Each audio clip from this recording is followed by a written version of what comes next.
अस्सलाम वालेकुम वीवर्स, अल्लाहुम्मा सल्ली अला मुहम्मदिन व आलि मुहम्मद। आज इस वीडियो के ज़रिए 3 MPO लॉ इन पाकिस्तान इसको मैं एक्सप्लेन करना चाहूँगा कि 3 MPO लॉ है क्या और इसकी रीज़न क्या होती है और इसके ऊपर जो है अमल दरामद करवाया जाता है, क्यों करवाया जाता है, थोड़ा सा हिस्ट्रिकल बैकग्राउंड और कुछ वजूहात both of the language Urdu और अंग्रेज़ी में शेयर करूँगा ताकि लॉ के स्टूडेंट्स के साथ और दीगर कानून तलाश वबस्ता जो है व्यूवर्स के साथ एक बेहतरीन point of view Pakistan legal का एजुकेशन का जो टॉपिक है क्लियर हो सके।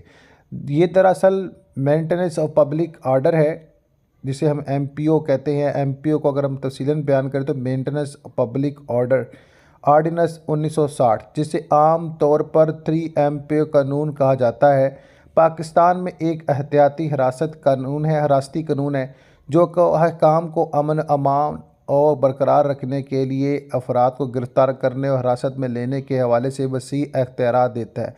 यहाँ इसके अहम पहलू और तफसीलात का हम जायज़ा लेंगे जो कि इसके हिस्ट्रिकल कॉन्टेक्स्ट और ऑर्गन्स के हवाले से जो कि मोस्ट इंपॉर्टेंट है।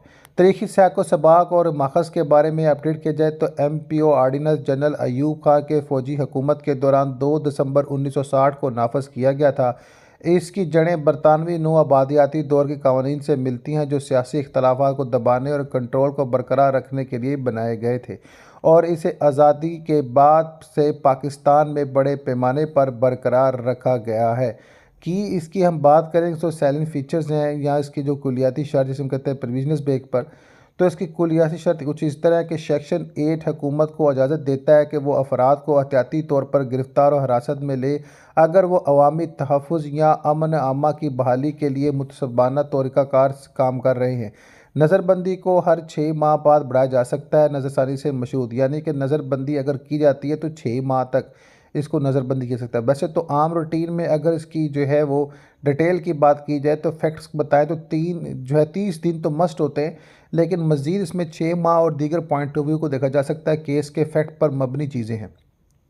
अब सेक्शन 5A की बात करें, दफ़ा 500A मुसलह अफराद को अवामी मकामात पर दाखिल होने से मना करता है। सेक्शन 6 अशातों को कंट्रोल करने के इख्तियारात देता है। सेक्शन 16 अफवाहों या तकरीर के फैलाव को जुर्माना बनाता है जो खौफ या ख़तरे को भड़का सकती हैं। जो भी जुर्माना किया जा सकता है या 3 साल की कैद की जा सकती है, या दोनों बाज़ाफ़ा हो सकता है अगर कोई शख्स की स्टेटमेंट ऐसी हो जो रियासत में अमन अमान के ख़िलाफ़ हो या किसी भी मजहबी इख्तलाफात पर मबनी कुछ ऐसी चीज़ें जो रियासत में सूरत को बिगाड़ सकती हो।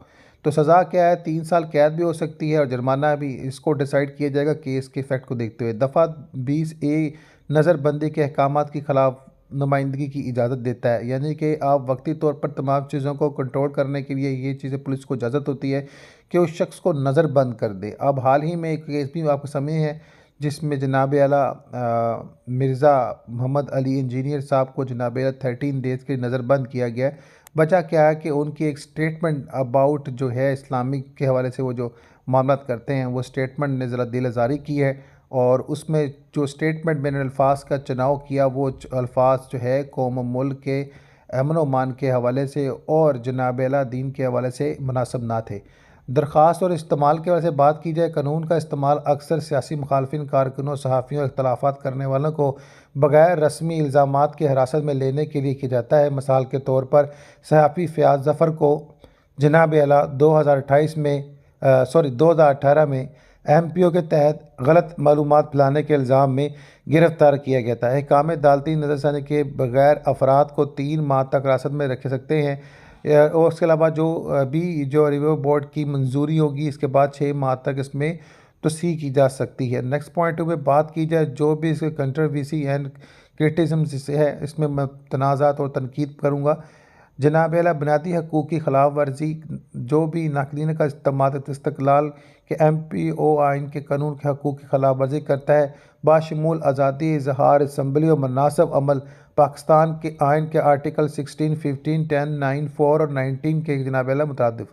जनाब आला नेक्स्ट में हम जो है लेक ऑफ जो है ट्रांसपेरेंसी के हवाले से बात करें। ग्राउंड फॉर दी जो भी डिसीशन हो यानी कि शफाफियत का जो फुकदान है, नज़रबंदी की बुनियादें अक्सर बहम होती हैं और नज़रबंदों को अक्सर इनके ख़िलाफ़ मखसूस इल्ज़ामात से आगाह नहीं किया जाता। तरीक़ गलत इस्तेमाल कानून को यक के बाद दीगर हुकूमतों ने सियासी इख्तलाफात को दबाने के लिए MPO3 का इस्तेमाल किया है, जिसमें 1997 में और 2018 में PP और MQM और 2018 में PTI वगैरह की जो है वो हुकूमत और 2023 में PTI की खबर शामिल है।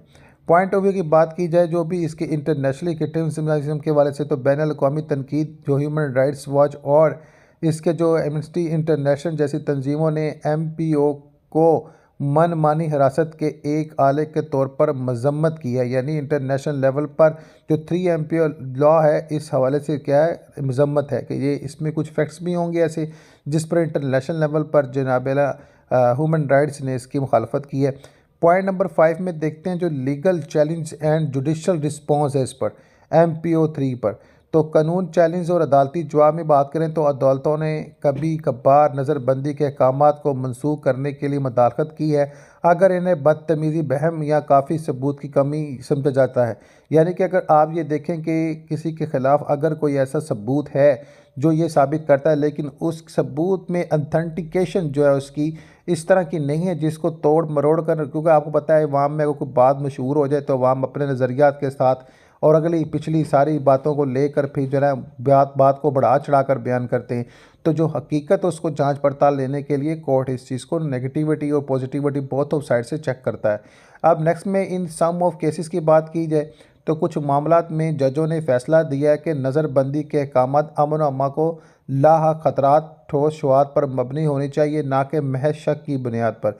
आप देखें शक की बुनियाद की बात की जाए तो शक तो फिर आपको मैंने बताया कि अवाम जो है तोड़ मरोड़ कर बयान देती है।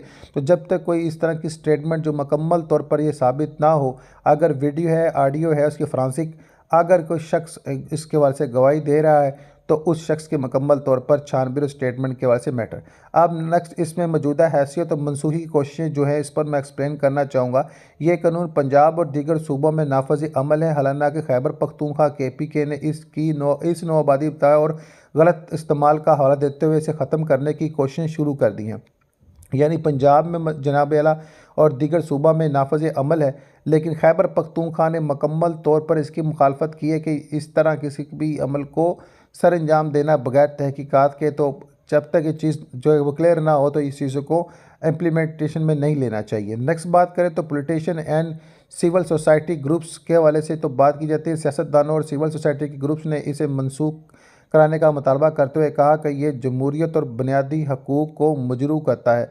पॉइंट नंबर 7 जो इसका कंक्लूजन है, नतीजा है, इसको मैं थोड़ा एक्सप्लेन करना चाहूँगा। The 3 MPO law remain a controversy and powerful tool in the hand of authority. यानी नतीजा ये है कि कानून अहकाम के हाथ में एक मुतनाज़ा और ताकतवर टूल बना हुआ है 3 MPO लॉ, जो कम से कम जो है अदालती निगरानी के साथ रोकथाम की इजाज़त देता है।